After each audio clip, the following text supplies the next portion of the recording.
City India news, महाराष्ट्रातील लोकप्रिय news channel.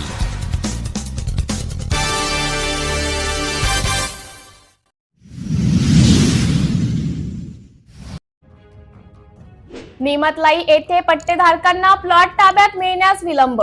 Saoner तालुक्यातील निमतलाई येथे 1993 पासून पट्टा मंजूर झालेल्या नागरिकांना अद्याप त्यांच्या प्लॉटचा ताबा मिळालेला नाही। बेबीबाई दशरथ गावंडे आणि सुशीलाबाई नथुजी चौधरी यांनी या संदर्भात तहसीलदार आणि स्थानिक आमदार आशिष बाबू देशमुख यांच्याकडे अर्ज सादर केला आहे। बेबीबाई गावंडे यांना प्लॉट क्रमांक 19 1500 चौरस फूट आणि सुशीलाबाई चौधरी यांना प्लॉट क्रमांक 18 1580 चौरस फूट 12 मे 1993 रोजी मंजूर झाला होता।